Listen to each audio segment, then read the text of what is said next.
स्वागत है आपका टिकटॉक मैथ चैनल पे। जैसे कि हमने पिछली क्लास में देखा था pair of linear equation in two variable का हमने पार्ट वन कंप्लीट कर लिया, जिसके अंदर मैंने आपको बताई थी कि हम कैसे गिवन इक्वेशन की हेल्प से ग्राफिकल रिप्रेजेंटेशन बता सकते हैं उन गिवन इक्वेशन की बाय कंपेयरिंग देयर रेशियोज। ठीक है, उनके कोफिशिएंट की रेशियो को कंपेयर करके हम बता सकते हैं। उसके अंदर हमने तीन केस पढ़े थे, intersecting line, parallel line and coincident line. आज हम उसी को कंटिन्यू करते हुए पार्ट टू में पढ़ेंगे कि हम pair of linear equation in two variable given equation को कैसे अलजेब्रिक मेथड की हेल्प से सॉल्व कर सकते हैं। आपके सिलेबस में दो मेथड की बात की गई है, substitution method and elimination method. But इससे पहले आपको पार्ट वन पता होना चाहिए, तो पार्ट वन आपने अब तक नहीं देखा तो उसकी लिंक आपको डिस्क्रिप्शन और कमेंट बॉक्स में मिल जाएगी। चलो देखते हैं अलजेब्रिक मेथड होते क्या है। अलजेब्रिक मेथड में सबसे पहले बात करेंगे हम सब्स्टिट्यूशन मेथड की, फिर बात करेंगे हम एलिमिनेशन मेथड की। तो देखते हैं सब्स्टिट्यूशन मेथड बोलता क्या है। सब्स्टिट्यूशन मेथड कहते हैं सब्स्टिट्यूट मतलब किसी वैल्यू को सब्स्टिट्यूट करना है, किसी एक वैल्यू में उठा के दूसरी वैल्यू में पुट करना है फिर। तो यहाँ पे क्या करना होता है, हमें दो इक्वेशन गिवन होंगी, पेयर की बात हो रही है तो दो इक्वेशन गिवन होंगी।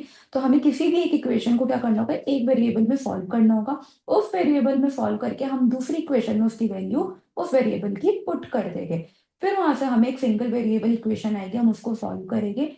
फिर जो हमारी वेरिएबल सॉल्व करके वैल्यू आएगी उसको वापस उस वेरिएबल में पुट करके उसकी भी वैल्यू फाइंड आउट कर लेंगे। चलो देखते हैं एग्जाम्पल की हेल्प से।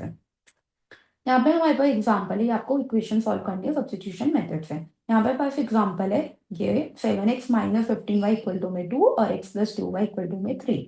तो यहाँ पे पहली इक्वेशन मुझे ये गिवन है, सेकंड इक्वेशन मुझे ये गिवन है। अब हमने सब्स्टिट्यूशन मेथड की हेल्प से करना है। तो यहाँ पे मुझे इजी वाली दिख रही है, मतलब इसके अंदर कोफिशिएंट है, तो मैं लिख सकती हूँ कि मैं x की फॉर्म में लिख लेती हूँ इक्वेशन और बाकी सारा उधर ले जाती हूँ। 3 - 2y बन गई है मेरा। अब जो x की फॉर्म में ही इक्वेशन बन गई मेरी ये वाली, क्या मैं x की वैल्यू इसमें पुट कर दूं, यहाँ से मेरी y की वैल्यू निकल के आ जाएगी। तो मैं इसके अंदर पुट करूंगी तो क्या बनेगा, 7। x की वैल्यू पूरी रख दो, 3 - 2y minus 15y equal to में 2। अब सॉल्व करो, 7 × 3 = 21, 7 × 2 = 14 minus 14y minus 15y equal to में 2। 21 -14 और -15 प्लस हो जाएगा, माइनस को साइन रहेगा तो कितना बन गया, -29y और इक्वल टू में 2। तो -29y इधर आएगा, 2 को कांस्टेंट को कांस्टेंट के पास भेज देते तो क्या बन जाएगा, 2 - 21। तो कितना बन गया ये, -29y इक्वल टू में -19। माइनस से माइनस कैंसिल आउट हो गए यहाँ पर, तो y की वैल्यू कितनी आ गई, 19/29। ये आ गई मेरी y की वैल्यू।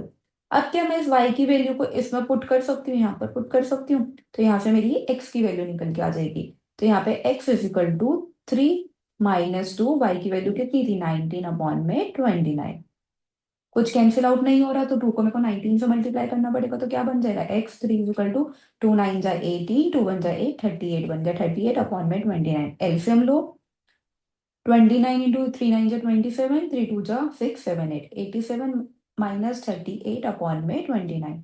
कितना आएगा, x की वैल्यू आ जाएगी मेरी यहाँ से निकल के, x इजिकल टू, करो 87 - 38 करो, 17 में से 8 गए 9 और 7 में 3 गए 4, तो क्या x की वैल्यू कितनी आ गई, 49/29। ये मेरी x और y की वैल्यू यहाँ से निकल के आ गई। हमें इन क्वेश्चन में वेरिएबल की वैल्यू ही निकालनी होती है। ठीक है, मैं आपको वेरीफाई करके भी बता देती हूँ। चलो वेरीफाई भी कर लेते हैं कि वैल्यू सही आई है या नहीं आई है। किसी एक इक्वेशन में पुट करके देख लेते हैं, सेकंड में पुट करके देख लेते हैं, वेरीफाई करते हैं। सेकंड इक्वेशन ले लेते हैं, x plus 2y equal to में 3। x की वैल्यू कितनी थी यहाँ पर रखो, 49/29 प्लस 2 इंटू वाई की वैल्यू कितनी थी, 19/29 इक्वल टू में 3। तो 49 प्लस 2 इंटू 9 कितना आएगा, 2 8 2 9 18 30, 2 1 2 38/29 इक्वल टू में 3 आना चाहिए मेरे। तो 49 प्लस 38 कितना आ गया, 9 और 10 17 और फिर 87। ठीक है, तो 87/29 इक्वल टू में 3। क्या ये 29 की टेबल से 3 से कैंसिल आउट हो रहा है, 29 × 3 कितना हो जाता है अभी, 3 9 जा 27, 3 2 जा 6 7 8। तो कितना आ गया, 3 इक्वल टू में 3। हैंस वेरीफाइड, मतलब मेरी एलएचएस इक्वल टू में आरएचएस आ गई। तो मतलब मेरी दोनों वेरिएबल की वैल्यू क्या आई है, सही आई है। तो ये होता है हमारा सब्स्टिट्यूशन मेथड। अब देखते हैं आगे एलिमिनेशन मेथड। एलिमिनेशन का मतलब होता है किसी चीज को रिमूव करना, एलिमिनेट करना। ठीक है, तो यहाँ पे एलिमिनेशन मेथड क्या कहता है कि आपको सबसे पहले इक्वेशन को स्टैंडर्ड फॉर्म में लिखना होता है। स्टैंडर्ड फॉर्म क्या कहती है, ax plus by equal to में c। a and b are the coefficient of variable x and y and c is the constant. ये होती है हमारी स्टैंडर्ड फॉर्म लिखने की। और उसके बाद आपको चेक करना होता है दोनों इक्वेशन में कि उनको ऐड या सब्ट्रैक्ट करके कोई वेरिएबल कैंसिल आउट हो रहा है या नहीं। अगर नहीं होता तो उस इक्वेशन को हम क्या करते हैं, मल्टीप्लाई करते हैं दोनों इक्वेशन को, और उनके किसी ना किसी वेरिएबल को सेम बनाते हैं। अभी एग्जाम्पल के थ्रू बताऊंगी कैसे सेम बनाएंगे, ठीक है। अगर वो एड और सब्ट्रैक्ट नहीं होके कुछ कैंसिल आउट हो रहा होता तो हम उनको मल्टीप्लाई करके सेम बनाते हैं। मल्टीप्लाई करने के बाद सेम फिर ऐड एंड सब्ट्रैक्ट करके आपको कैंसिल आउट करना होता है। फिर आपकी इक्वेशन एक सिंगल वेरिएबल में आएगी, उसको सॉल्व करो। उसको सॉल्व करने के बाद आपकी एक वेरिएबल की वैल्यू आ जाएगी, उसको आप किसी भी इक्वेशन में पुट करके दूसरे वेरिएबल की वैल्यू निकाल सकते हो। एग्जाम्पल के थ्रू देखते हैं। यहाँ पे हमारे पास एग्जाम्पल है 2x+3y-11 इक्वल टू में 0, ये पहली इक्वेशन। सेकेंड इक्वेशन है 3x+2y-9 इक्वल टू में 0, और आपको एलिमिनेशन मेथड यूज करना है। अब यहाँ पर देखो, क्या मेरे कोई भी वेरिएबल सेम है? नहीं है। तो इसका मतलब मैं ऐड या सब्ट्रैक्ट करूँ कुछ भी कैंसिल आउट नहीं होगा। तो मुझे इन दोनों को क्या करना पड़ेगा, सेम बनाना पड़ेगा वेरिएबल को पहले।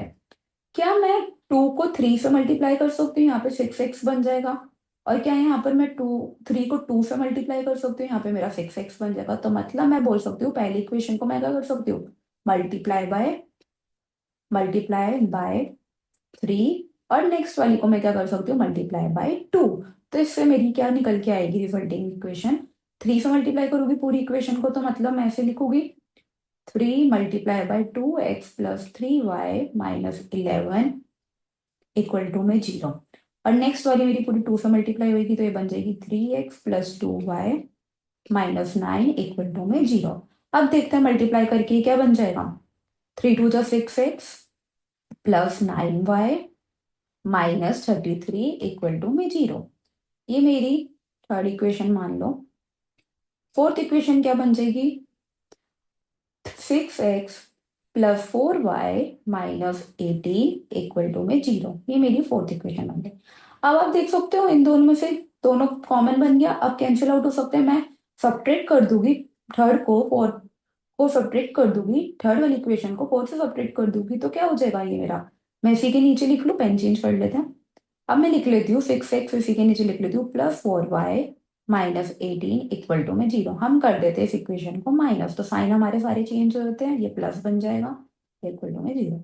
तो क्या बन गया, माइनस से माइनस पूरा कैंसिल आउट, ये प्लस माइनस, इधर माइनस है इधर प्लस है, तो 9 में से 4 गए, 5y इक्वल प्लस और माइनस, माइनस बड़ा है 33 का, प्लस छोटा है, तो 33 में से 18 गए, करो यहाँ पे 33 में से 18 गए, 13 में से 8 गए 5, और यहाँ पे 2 में से 1 गए 1, तो -15 का साइन हो गया इक्वल टू में 0। 5y 15 को उधर ले जाओ तो +15 बन गया, और y की वैल्यू कितनी आ जाएगी, 5 से 15 कैंसिल आउट होके 3, तो y इक्वल टू में 3 आ गया। ये मेरी आ गई एक वेरिएबल की वैल्यू। क्या अब मैं इस वेरिएबल की वैल्यू इसमें पुट कर दूं, किसी भी फर्स्ट सेकंड इक्वेशन में, थर्ड फोर्थ किसी में भी पुट कर लो, आपकी एक और वेरिएबल की वैल्यू आ जाएगी। चलो हम पहली में पुट कर लेते हैं, put in first equation, equation first में पुट करते हैं। तो यहाँ से मेरी क्या आ जाएगी, 2x + 3y-11 इक्वल टू में 0। तो यहाँ पे y 2x + 3, y की वैल्यू 3 आई है, -11 इक्वल टू में 0। तो यहाँ से 2x + 9 - 11 इक्वल टू में 0, 11 में से 9 गए -2, तो 2x -2 इक्वल टू में 0। तो यहाँ पे 2 -2 में जाके 2 बन गया, और x की वैल्यू कितनी आ गई, 1 आ गई। तो यहाँ से मेरी दोनों वेरिएबल की वैल्यू आ गई, एक की आई है 3 और x की आई है 1। इसको मैं आपको वेरीफाई करके भी बता देती हूँ, जैसे पिछले उसमें वेरीफाई किया था मैंने। चलो वेरीफाई भी कर लेते हैं। अब देखो, वेरीफाई यहाँ कर लेते हैं, किसी भी में पुट कर लो, हम इसमें पुट कर लेते हैं 2x + 3y-11 इक्वल टू में 0। y की x की वैल्यू 1 है तो ये 2 ही बन गया, +3 की y की वैल्यू 3 है तो ये 9 बन गया, -11 इक्वल टू में 0। तो 2 + 9 कितना होता है, 11 -11 इक्वल टू में 0। तो 0 इक्वल टू में 0, तो मतलब LHS इक्वल टू में RHS। ये हमारा वेरीफाई करने का तरीका होता है कि आपको डाउट हो कि मेरी वेरिएबल की वैल्यू सही आई है नहीं आई है। तो मतलब अगर आपका LHS इक्वल टू में RHS आता है तो आपकी वेरिएबल की वैल्यू सही है। तो ये थे हमारे दो मेथड जिसके अंदर हमने पढ़े हैं। एल्जेब्रिक मेथड जिसके अंदर हमने देखा है substitution method and elimination method. एक चीज और, आपके पेपर में अगर कोई भी मेथड लिखा हुआ नहीं आता क्वेश्चन में, तो आप कोई भी मेथड अप्लाई कर सकते हो, आइदर सब्स्टिट्यूशन और एलिमिनेशन मेथड, दोनों मेथड से आंसर सेम आता है। बट हमारे यहाँ आंसर सेम क्यों नहीं आई, क्योंकि मैंने दोनों क्वेश्चन में इक्वेशन अलग ले रखी थी। अगर मैं इक्वेशन सेम लेती तो मेरे दोनों मेथड से आंसर सेम ही आते, ठीक है। तो ये होता है हमारा एल्जेब्रिक मेथड। अगर आपको मेरी वीडियो अच्छी लगी और समझ आई तो दोस्तों के साथ शेयर करना और सब्सक्राइब करना मत भूलना, लाइक और कमेंट जरूर करना। नेक्स्ट वीडियो पे मिलते हैं ऐसे एजुकेशन कंटेंट के साथ। तब तक के लिए bye and have a good day.